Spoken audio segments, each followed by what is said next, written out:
Call 253-397-5594.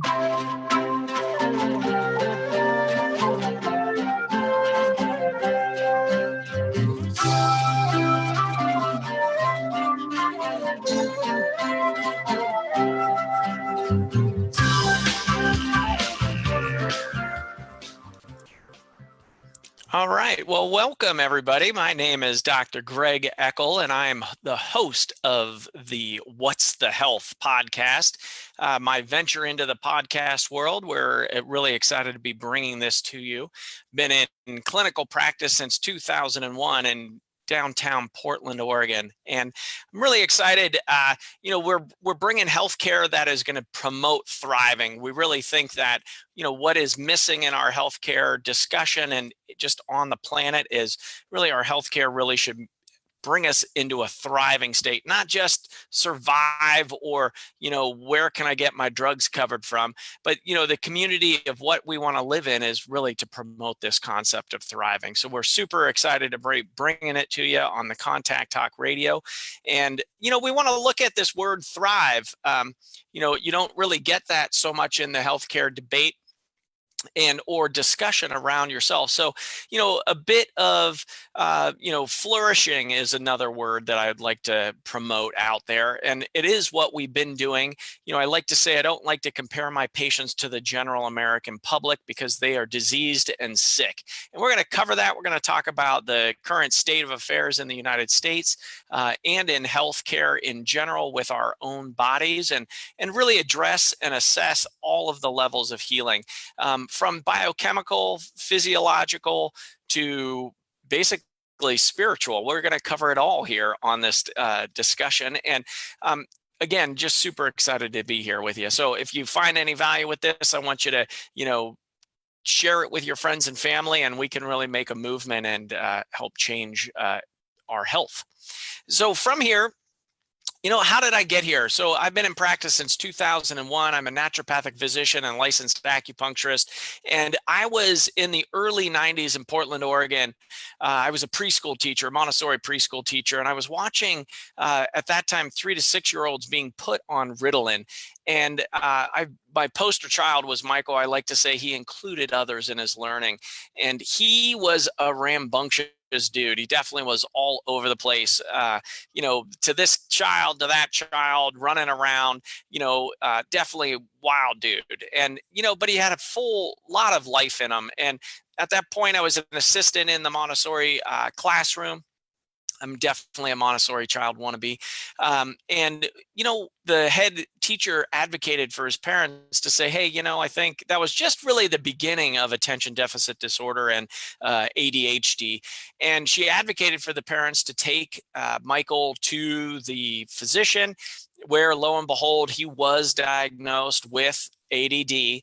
And I remember the first day he came into our classroom, and it really, it was super sad. He was slumped over in his chair, and that little sparkle that should be in the eye, that one I'm talking about. If you have kids out there or have seen kids, it's that little sparkle. It was gone. He was just slumped over. It was such a sad day.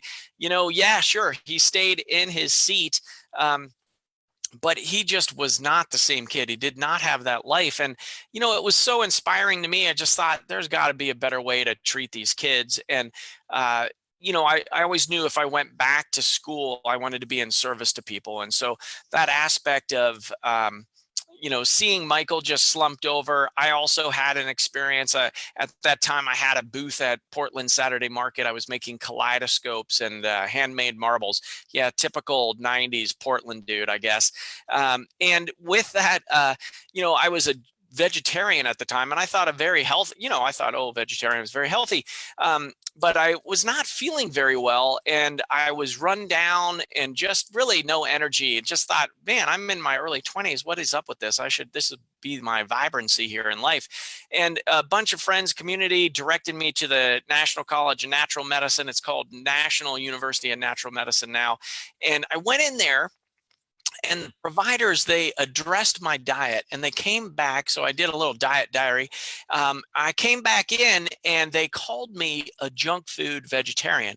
Here I am, young dude thinking he's eating well.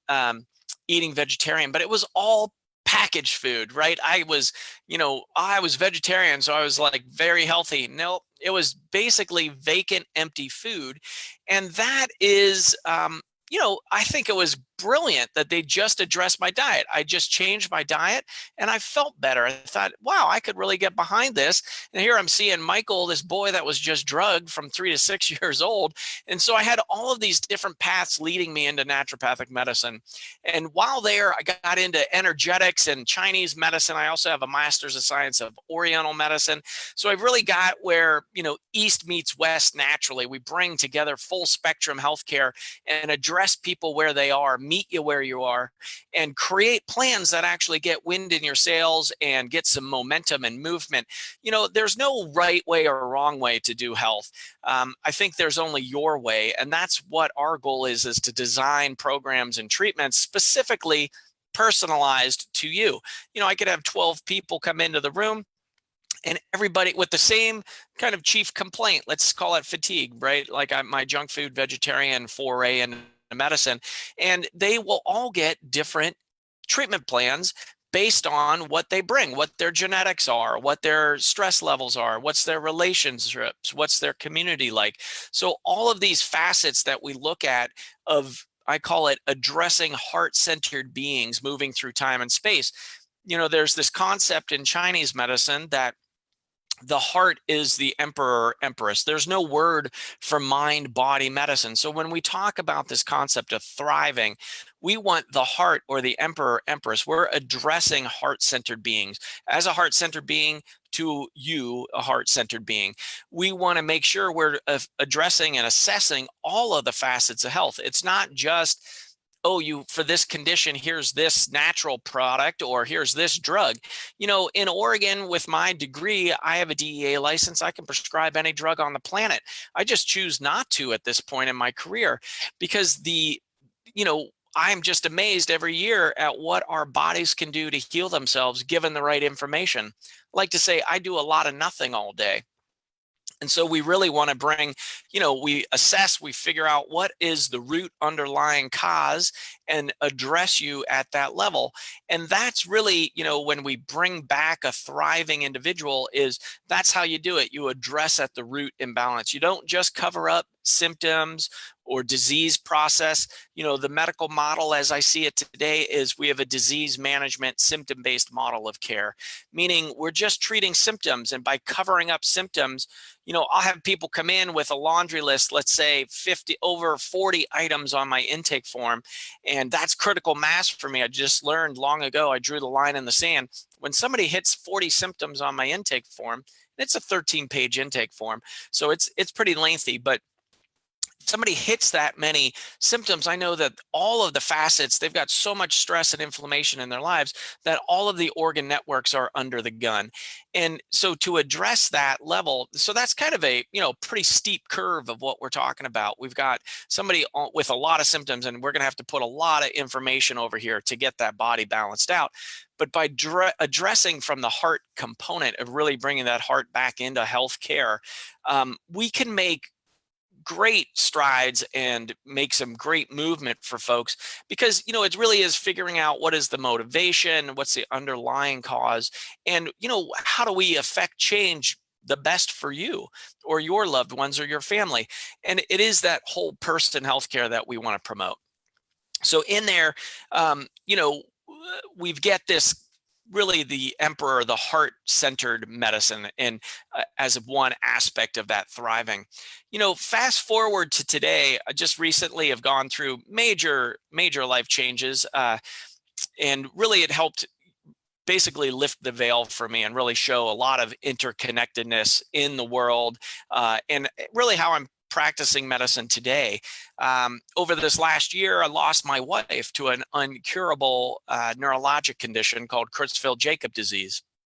And as you can imagine, I mean, there's a lot of grief over the last year as well. But there's been, I'm really trying to turn that personal tragedy into some really great benefits for the world, and really uncovered some amazing remedies, and what I'm calling them of Soraya's gifts. So, she passed of this Creutzfeldt-Jakob disease, which is a rare neurologic condition similar to mad cow syndrome in cattle. So if you remember back in the 80s in England and Europe, they had that outbreak of mad cow syndrome in the beef. They had to eradicate a bunch of their cattle in Europe because of this prion. It's basically a misfolded protein. So no known cure. So as loving husband and as a clinician and naturopathic doctor, I thought, what the hell? I'm going to swing for the fence. Let's see what we can do, right? There's no known cure. Let's just go for it. Maybe we're going to uncover. Maybe there'll be a miracle, right? I'm open to that. Went into the medical literature and uncovered a tremendous amount of research around regenerative medicine, stem cell therapy. I found remedies out there for proteins, all kinds of chronic neurodegeneration. So as a result of that, I've got a book coming out called Shake It Off, a fancy approach to Parkinson's solutions. So I've wrote the whole process up in there. That's coming out here in 2019. I have an online summit as well around chronic neurodegeneration, and really using the platform of what I went through, around death and dying, around, dealing with a loved one with chronic illness. It was, what Chrisfield Jacob looks like is within 2 months, it's rapidly progressing dementia. And then my wife couldn't talk anymore.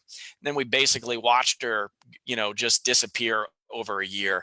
And, just a brutal process. And, it really has informed me as a being on the planet, as a clinician, as a practitioner, has brought out more empathy and love. Really, the way that I made it through was just basically to surrender to the whole process, to life, and, just allow and receive. And, it really is a tremendous growth opportunity of allowing what is out there in the world. And it really opened up my eyes of a discussion around health. One of the things that I'm hoping to accomplish here is to change the debate. It drives me batty when I hear we're battling cancer, or we're going to fight against this autoimmune, or, really around the big C word, it comes up a lot for people, is like, I'm going to fight against this, or it's a battle, or there's this, this other thing in me. And really the debate, and it comes back to this Chinese medicine approach of heart-centered medicine, is, maybe we can take some learning from the process and not accept the disease process. I mean, it can be very big motivating factor for us to change our lives, to change our relationships, to have the conversations we need to have. With what I went through is like basically poof, gone. We weren't able to have some of those ending heart-to-heart conversations that you would imagine or you see in the movies, right? So we had to discover other ways of communicating with each other. And, really that is what has helped me kind of lift that veil of separateness that we experience in this plane. That, and I would love your comments or questions at any point during this podcast down the road. I want to hear from you. You can find us at naturecuresclinic.com, and please write to me. I want to know what's going on with you. And if you have specific questions about health, I'd love to answer those. And so we can do them right here. I'm here weekly on the Contact Talk Radio from 2 to 3. But on this process of the veil is thin, or lifting of the veil, and this communication component, these Soraya's gifts, I want to share those with the world. And, basically I'm lecturing. I'm coming out online with some more information for folks. And really my purpose and passion is to help as many people as I can achieve optimal wellness through an integrative care model. So again, it is where that East meets West, and where those come together naturally is really what we're after. And, your body can heal way more profoundly than you think it can. Current state of affairs in the United States, we've got average American over 55 on 2 to 3 pharmaceutical medicines. Our healthcare debate, the U.S. is last in healthcare in developed nations. We have the most expensive healthcare. Some stats that I looked up before coming on today. We had US ranked last of developed nations. So there were 11 nations that this study looked at. We had the most expensive care, $8,500, $8,508 per person per capita. That was 2011. And the least healthy population. So, there's a total disconnect. When I'm talking to people, I'm lecturing to patients and the public, and I ask them, who here has heard, oh, that symptom is you're just getting old, right? Like we hear that all the time, like, oh, you're tired, you're fatigued, you have aches and pains, maybe you have a little bit of memory issues, like normal aging. And so that word normal, I do not like that. I don't want to compare my population base, my patients, to the general population. The style of aging that I want to promote and that I do promote is what I call this thriving model, right? I used to live in Vienna, Austria, and I was, as a 20-year-old in college, I did a semester abroad, and I was hiking mountains with 80 and 90-year-olds. The only difference from me and them, they were using ski poles, and it took them a little bit longer to get to the top of that mountain. And that is the style and the type of aging that I think is normal, healthy aging. What we're seeing now, and what happens is it's so common. I'll ask a room full of 100 people, okay, here, who has back pain? Who has headaches? Who has knee pain? And 95% of the hands go up in the room. And I have people hold their hands up, and I say, okay, now look around. Look how common this is, right? So most providers are seeing this sick, diseased model of care and our aging population that's getting worse and worse. And they're thinking, the providers are saying, well, this is normal because look, everybody has it, right? You might be thinking that yourself, like, well, geez, Jane and Joe down, my neighbors, they all are feeling the same way. Well, they're feeling the same way because they're under the same environment. They're living with the same stuff, and their thought process is the same as well. A case in point on this recently. So what is normal versus what is common? And those are all very common symptoms that I see in our diseased, sick society in North America. And what I'm here to say is that is not normal. Those are wake-up calls. Those are like the little shiny flag saying, pay attention to me, pay attention to me, I'm out of balance. And so what you got to do with that is, it's not like take this purple pill and all of your symptoms go away, right? That's what gets marketed to us. About $12 billion a year. If I had $12 billion a year, we would be living in a much different culture and society, one that people are they're thriving. They're off of their drugs. They're more creative. They're more productive. They're more happy. They've got more energy, right? There's a lot more love in that society because we've got happier, healthier population out there that are more creative, more productive. Like that's what we can actually create here now, right? We just got to get educated. The root word of doctor is docere, or teacher. And that's what I started my career as a preschool teacher. And so I'm still educating today. And that's why I'm bringing it online onto this platform. So I'm hoping to reach millions. So help me out with that, eh? So on that, our healthcare system is broke, right? We've got providers going into agreement with dysfunctional individuals that are sick and diseased, looking for the next drug. I've got people that come into my office for consults, and they'll say, oh, I'm doing pretty fine. I'm doing pretty fine, doc. And I ask them, fine, huh? What happens if you stop those 5 drugs that you're on? And they pause and they get really serious, and they look at me and they say, well, doc, I couldn't do that. I'd die. It's like, well, that's not fine. Your body actually can heal itself. I've had folks with hemoglobin A1Cs for diabetes. That's a 3-month window or marker of their sugar imbalances in their body at 14%. That's uncontrolled, raging diabetes. We've been able to get them under 6.5%.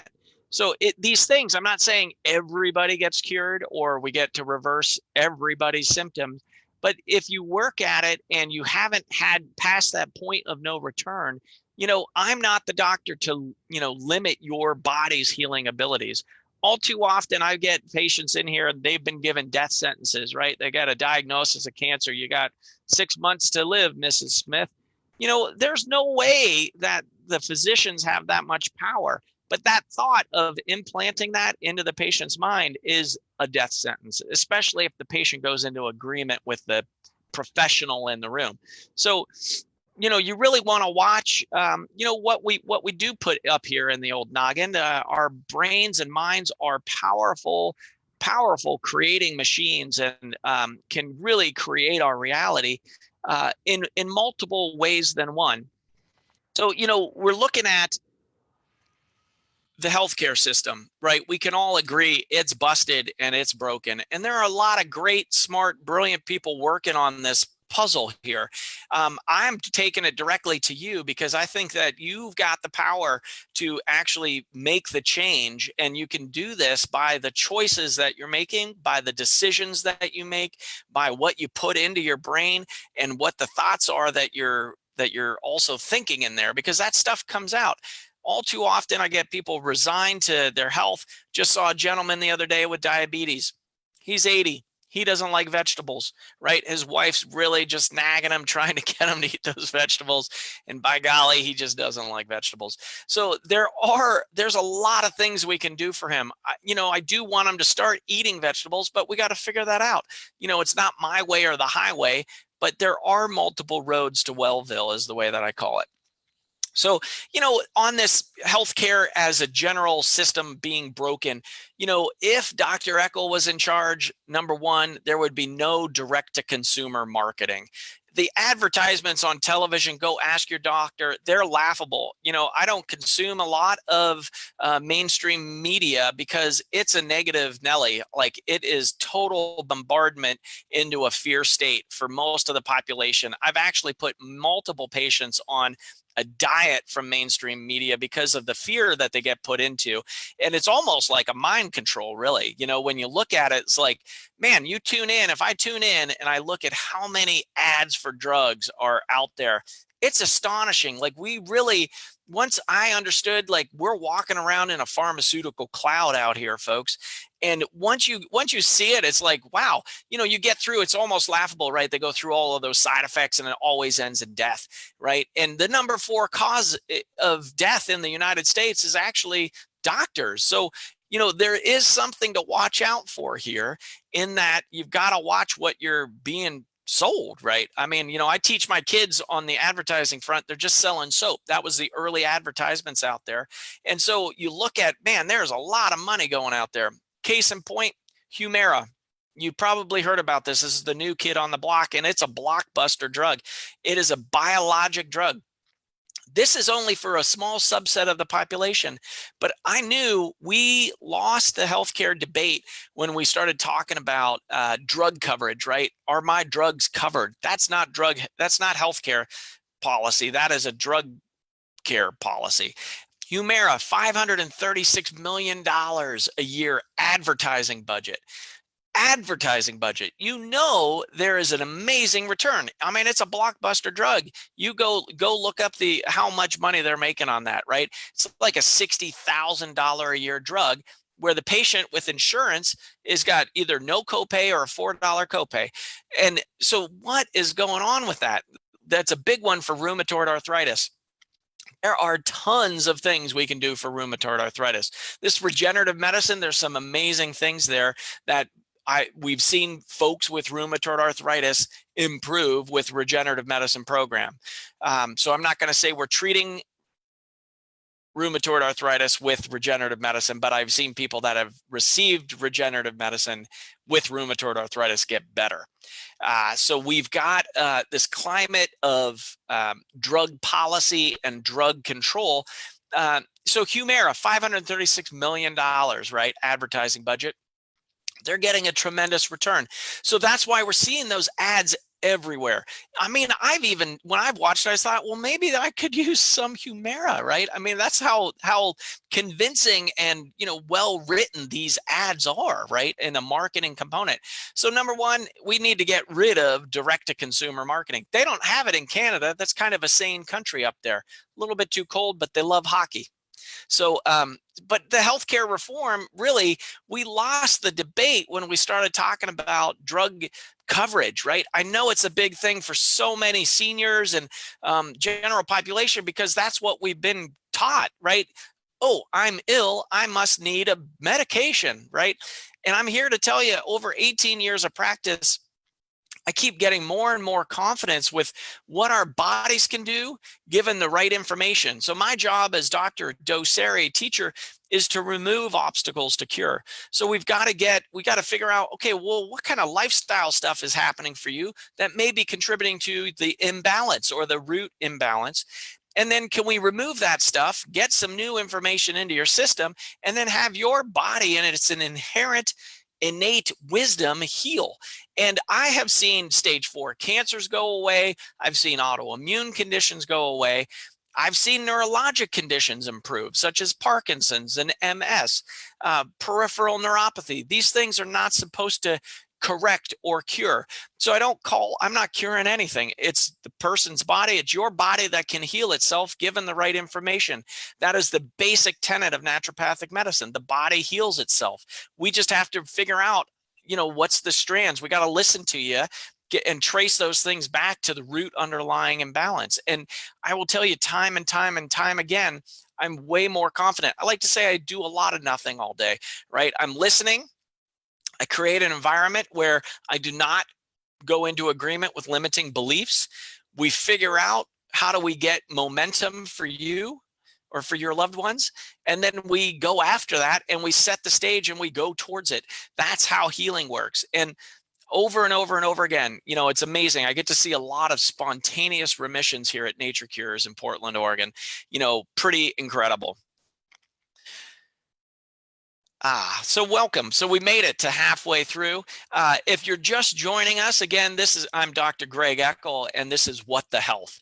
And I'm so excited to be bringing this podcast to you. If you just tuned in, you can go to my website at naturecuresclinic.com and click on the button there. We'll have it up, and you can watch from the beginning. And I hope you share this with your loved ones and help me get the message out, because I think it's time. Last summer, I'm originally from Western Pennsylvania, Johnstown, Pennsylvania. It's outside of Pittsburgh, kind of down the border, foothills of Appalachia, really beautiful area. Just north of West Virginia, Western Maryland border, down there in the corner. Really just salt of the earth folk. And it was an amazing upbringing. I'm sitting back there with my family at a family reunion. We're at Eat N Park, Eat N apostrophe Park. And I'm sitting there with my kids and my Aunt Joan, and I'm looking around. And okay, this is a food buffet. I will tell you that. It's a food buffet, all you can eat buffet. I loved going there as a kid, but so it's still open back there. And I look at every table, and I'm looking around, and like, holy cow, obesity is rampant. It's just everywhere back there. And it's a food desert, right? You go into the grocery store, 5,000 square feet there's no real food in there. It's all packaged, it's all processed, it's got a bunch of preservatives, and it just is not great for health. And so we wonder, where does disease come from? And perhaps, we're doing it with our forks. But it dawned on me, like, man, this is over the top. My family, my people, I consider basically we're all one, just pretending to be a little bit separate in this plane. This interconnectedness of us all. These folks are being treated as a product. How much can we shovel down their gullet? And then how many drugs can we get them to maybe feel a little bit better? Or they start one drug, and then you got to do another drug for the side effect of the first drug. And then you got to do another one. They get into that polypharmacy thing. So it's like, people are now they're just like cogs in a wheel of how much profit can we make off of them, which I think is criminal, and I'm putting the flag down to say, wait a minute, we got to bring the healthcare back for thriving. This is, it's gone on too long, and I think it's time. People are, we're not doing well out here. And I want to really make sure that I'm a voice of reason. I can be a trusted source. We're going to use research. We're going to use clinical evidence, and we're going to use what works. One of the components with being in practice for so long, I used to employ 7 providers here at Nature Cures, and it was kind of the running. I became a clinician's clinician, right? So I send providers out to the conferences. They come back with like, "Hey, doc, here's the latest, greatest research. We got to use this product." And we would try it out with 50 to 100 patients, and just nothing happened. And you thought, wait a minute, how can that? There's nothing happened. We got this great research. Why didn't it work clinically? So I really want to share with you during these podcasts and the folks that I interview. I want to share like practical, tangible things that you can do to increase your lifespan. Right? Your health span is the concept. So, healthcare to promote thriving, and let's work on our health span. The way that I want to live a full, rich, abundant life, thriving on all fronts, right? With my brain, with my brawn, and with community, and just do amazing things. We can all do that. But, and then I just want to drop dead. Like, I don't want to suffer like this component of aging, this normal aging that we see, or again, remember, I'm calling it common aging, is disease sick America. And I don't want to promote that. Another facet of that component is around laboratory ranges. So a lot of folks don't understand there is nothing normal about laboratory ranges. It's a reference range. It's 2 standard deviations around an average. Just recently, well, there's been a couple changes in that over the last 2 decades of medicine. So one that I wanted to share is around testosterone, and this kind of leads into the next segment of the show today. Testosterone levels for men have been shown to be decreasing 1 to 2% every year after the age of 40. This is new, and they've been decreasing that way for about a decade. Just in this last year, the labs have changed the reference range for testosterone. It used to go up to 1100 or 1200. They dropped it about 300 points down to 900, which is now accommodated basically the castration of men in America, because the reference range, if you're on the reference range, you think, oh good, I'm on the reference range, all must be well. Well, no, there are definitely ranges that are optimal for your health, and you want to go to a functional medicine, naturopathic doctor, integrative medical practitioner that will help you sort that out, because you do not want to compare yourself to the general population. So 2 standard deviations around an average. So what does that mean? The American taking 2 to 3 drugs, sending their blood work in typically when they are ill, and then you're getting compared to the sick drugged American. So I don't do that in my practice. The naturopathic community does not do that. And we want to promote thriving and wellness, and there are optimal levels in there. But case in point, the reference ranges, again, are not healthy levels. So we really want to watch, when we're talking about health and thriving, what does that mean? So again, I want to promote this health span. I've gone on public television saying I want to live to be 150 years old. Right. Now, don't look at me like you think I'm crazy, because, if you could do it, again, not like what you're seeing out there, but if you could do it with your mind, with your muscle, and with community, why not? Like, this is a pretty amazing, amazing physical plane. This world that we are living in is beautiful. And, it should not be taken for granted. I'm grateful every day for another day of life, especially, after going through basically losing the love of my life. I definitely, I'm so glad I had Soraya in my life, and she taught me so much, and it was an amazing love. And I wish that everybody could experience love like that. But I will tell you, the loss has definitely made me way more grateful for being here and for being in this plane, and being able to hear the birds sing and watch the trees breathe, and go down to the beach or to the mountains, or sit around the dinner table with my family and listen to their stories and watch and see them grow.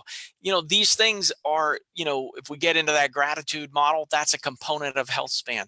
And that aspect, I don't take anything for granted these days. And life can be too short. So my encouragement to you If you aren't living the way, if you're not feeling the way that you want to feel, or something isn't right, please, reach out to me or find a practitioner that will listen to you and that will address root causes and imbalances and really help promote thriving for you, because you are capable of getting there.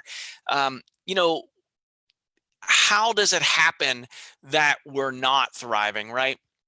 So as a physician, as a naturopathic physician, one of my mentors, Dr. Bill Mitchell, he's a co-founder of Bastyr University.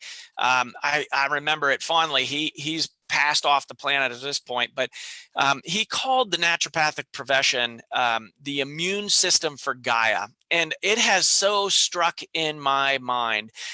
As physicians, we're responsible for addressing the root imbalances and causes of illness. Well, you look at that, it's not just this individual sitting in front of us, right? It is also our environment. There's this concept in Chinese medicine as you are in the macrocosm is in you. Well, what does that mean? You are in the universe is in you. Or you can also say more basically, and what I've taken to saying is, I am the universe is me. Because we're innate intelligence expressed, folks. So you got to really get that in there. Like, you came here for a reason, and I want to help you actualize that. So it's not just like, how many Netflix shows can I watch this weekend? Like, really, like, let's get out there. A lot of people need our help and our service and our creativity and our abundant thinking. So that's what I'm promoting here, is healthcare that promotes thriving. And we can do it. It's a lot of fun when you get into that flow as well. So, well, where does it come from? So this component of naturopaths as Gaia's immune system. So we've got to address my job. What I learned with this process with my wife, Soraya, was, wow, this illness may not even be hers. Like, it could have been multiple generations ago, right? We're talking about epigenetics and genetic expression. So it could have been traumas in the lifeline, which has made my job so much harder as a physician, that I've got to address, like, so many people don't know what their family trees are, right? We've got all of these gene tests and genetics, and we definitely play that in, with a big asterisk. You are not your genes. You may express your genes given the right information, just as your ancestors did, but also traumas of your grandmothers and great grandmothers may have triggered some events that are now coming to fruition. So we want to address at that genetic level. But also, we look at then the environment, right? So that's one meta epigenetic component, like, could have been generations ago, these traumas. So we're going to look at, as we go forward, we're going to go into family constellation work, some of my favorite ways of getting at those root imbalances, right? So we're looking at family constellation work and, on the mind aspect, also in an epigenetic fashion. So we're going to cover those coming up, coming down the road. In fact, I'm going to take a note of that. We're going to talk epigenetics. And then, so from there, then we look at environmental toxicity. And this one is near and dear to me. I studied policy and management studies and environmental science as an undergraduate in central Pennsylvania, Dickinson College. And it really is, back then I was thinking, boy, we better save the humans. Like, so much for save the whales. Like, we're the dying breed on this planet because we're wiping out species and cutting down the trees. And, again, this concept of what happens in the macrocosm, your environment happens in your body, right? I mean, we could trace this back to, we've got Rachel Carson of Silent Spring to help, really elucidate. In the 60s, the DDT was in the water that then people were drinking that was causing cancer and all kinds of health issues, right? So the environment, your environment matters. So we want to look at, I just took some notes on, what are some of the things that are affecting us? And this is not to be discouraging or overwhelming. When you get into environmental medicine, it can be very depressing when you look at, wow, we are getting exposed. We're just swimming in this soup of 82,000 chemicals a week in the United States, right? There's 1,700 new chemicals coming online every year that the EPA, basically just rubber stamp says, yeah, that's fine. But there's been no toxicity data done on these. Like, only about a quarter of the chemicals have been tested for the health consequences. So, what am I talking about? What's Dr. Eckel talking about? So, you look at, Most recently, Flint, Michigan, with lead in the water, right? And I don't even know, I don't think they've cleaned the lead out of the water in Flint, Michigan. But at the time of Flint, Michigan, I did a quick research and I looked in Western Pennsylvania and Pennsylvania. There were 10 communities that had more lead in their drinking water than Flint, Michigan did at the same time. Great website to go check out is vox.com, vox.com. And they did by municipality. So you can check your water to see, are you getting lead in your water? Lead is a heavy metal. Lead lowers your IQ. Lead has serious consequences to your nervous system. And we're looking at dementia, Alzheimer's, Parkinson's, all of these neurologic conditions are on the rise, right? Yes, okay, we've got we've got our aging population of the baby boomers now coming through the healthcare system, but also we have this level of toxicity or level environmental component that we're living in, and we're swimming in this. And if you don't do anything to address or assess that level of toxicity in your life, then you're basically at cause. Like, these things are affecting you whether you think they are or not. So some things, I got the heavy metals. So, I will do a heavy metal assessment when necessary. When I learned about it as a student, there was no way. I started testing everybody, and I was like, oh, geez, what do we do with this? The NHANES data, which is a database of North America, looks at levels of toxicity in individuals, and it basically says we all have heavy metals in us. The question is are those heavy metals causing you a health issue? So, we want to look at that, but this is just the general setting of the stage of where we're going with what the health. These things, we got to address this. This is cold.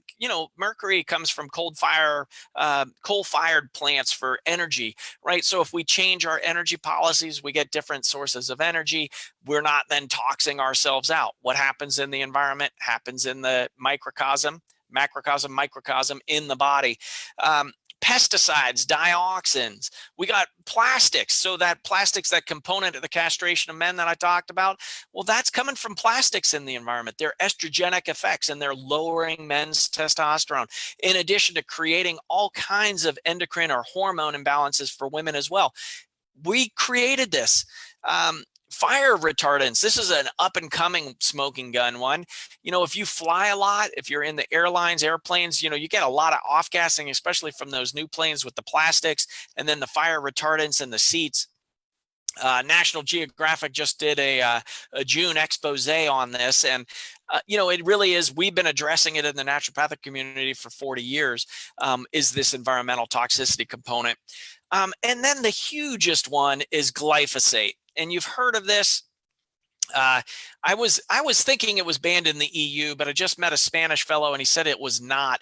But one of my personal heroes is Professor Serralani. He's out of France. He did the research in France where he was showing, glyphosate is the listed active ingredient in Roundup, which has been proven to cause cancer. Well, his lab actually showed that Roundup was 99 times more toxic than just glyphosate by itself. So the rats and the mice in his lab had 99 times bigger tumors, faster growing tumors when you look at the whole product of Roundup. I mean, we got this stuff. They're selling it like candy out there. Like, there's ads of spray your yard to get rid of the dandelion. Maybe we need the dandelions in our yards. When you look at what actually they're doing, they're replenishing the soil. They're bringing calcium back in. So, instead of toxing your environment because you're swimming in it, maybe let's listen to nature and follow it and really nourish and nurture it, because we're part of it. Right? So let's stop being at war against our environment and really embrace and listen, because it's there teaching us, right? We live in it. It's our home, right? We're toxing our home and expecting to get better, which it doesn't make any sense on any level when you look at it that way, right? So that component of levels of toxicity, we're going to talk about that more. We're going to talk about liver detox. We'll talk about colon detox. We're going to talk about how do you create a sanctuary or environment starting in your bedroom, into your home, and then, let's move out from there and change our communities, because these are the products that we're using. Skincare products, they're renowned. Just a bad detox joke, but I'll share it today. Really looking at this joke about, women eat about 1 pound of lipstick a year, and then the average male, eats about 2. All right, that was a bad joke. I'm sorry, and it may not have come across very well, but you get my point. Like these things that we're putting on our skin go into circulation, and there's really very little uh, regulations on what can go into those products. So one great website for this, another resource is Environmental Working Group. It's ewg.org. I support them with some of the finances of the clinic, because they do some just astounding. They've got, like the dirty dozen list for organics versus non-organic foods, vegetables and fruits. They do a best seafood. Seafood bioaccumulates heavy metals, right? In the sea, the larger fishes like swordfish are rot with mercury. So a lot of times when I'm doing heavy metal testing, you have to tell patients to not eat fish because they're getting exposed to metals that way. So we really want to come back and into a discussion around clean air, clean water, and clean food. These are the basics, and I would say are fundamental human rights that we need to make a priority for ourselves. As we start taking better care of ourselves, the off product of that is we start taking better care of the planet. Once we start realizing we're interconnected, we can't just live up here in the gray matter. We really pretend to in the West. The more intellectual I'm going to be, working more on the computer, and I'm going to migrate up into the gray matter. But that's where all kinds of dysfunction comes from. That's where mental illness comes from. So really bringing it back, bringing the heart back into medicine, and bringing more love really is really what it comes down to. But so we've got this whole component of air, water, and food. Now, if you're not overwhelmed enough, the next piece has been a hard one, and I debated on bringing this up or not, but I am going to address it, because the root, we got to address root imbalances. And when we look at it, a friend sent me an article earlier in 2019 this year, and it made me look, right? And I'm talking, what I'm going to bring up, right? This is like we're already off the cliff with global warming and climate change. And you might be thinking, come on, doc, like you got to bring that up with the healthcare debate. Yeah. Climate change. So it doesn't mean that everything is just going bad. It just means that we are off the cliff, and we've got to make some radical changes. And I think by getting a healthier population, we can increase our creativity, and we can really come up with some solutions that get this thing turned around, and we get our home back in order. We get Gaia, Mother Earth, protected, because we're thriving again. We don't even have a sustainable program or planet at this point, and that's what we really need to do. But this is our home. We're living on the thing, and it's toxed out, and it's given us all kinds of symptoms and signs. Well, how does that affect our health? Well, one, you look at just North America, we're seeing tick-borne illness go crazy rampant in North America. Well, why? Our winters aren't as cold. Well, what? So the bugs, the ticks don't die, and then they flourish, and then they're infecting more people with illness. So we're seeing around the globe that occurring with all kinds of insects and ticks. And so this isn't like, let's devise more insecticides to get them. It's like, well, let's go to the root imbalance. We're warming the planet. Like, let's get our farming policy under control. Let's get our energy policy under control. Let's make some changes at that level. But we can start with ourselves, and then in our house, in our families, and then move out from there. So I don't bring it up to overwhelm you, but it is a component that you can know. Dr. Eckel is thinking about this and how this impacts our health, because it has far-reaching issues and health impacts. So we really want to look at that. Again, that one, it feels like, oh, la, la, la, I'm not going to listen because it's just too much. And I've been there. I just bring it up. I think, everything is as it is. We need to really assess what that is. And, one of the articles I read in just prep for this was, a lot of scientists only talked about a 2-degree as a worst case scenario, 2 degrees. We're up 1 degree Fahrenheit. But once we get to 2 degrees and we're on track to basically maybe even 3 to 4. So it's not to create fear or overwhelm. It's just looking at the realities and the possibilities of what could occur. And we're not there yet, but 2030 is not too far away. We're 2019, the launch of this. And I think we can do it. I'm very hopeful. Call me a radical optimist, but again, I leave the door open for everybody when they come into my clinic. I'm not going to limit the possibilities. I'm not going to limit my beliefs. I'm not going to limit your beliefs. And I am a firm believer that miracles do happen, but we've got to manifest them. Like, we can do it together, but we've got to get healthy, and we can't be toxin out our brains. We can't be fatigued. We shouldn't have brain fog. That's not an abundant state to be making decisions or to help change the planetary trajectory or to change your health or your family's health and to bring more love into this conversation. So, this is some of the paths that we're going to take together here. And I'm hoping, I'm going to bring in some of the world's top experts on a lot of these topics, and we're going to get into some deep conversations. I'm going to ask people about their personal beliefs, their practices. What have they found to really move the needle for their own healthcare, right?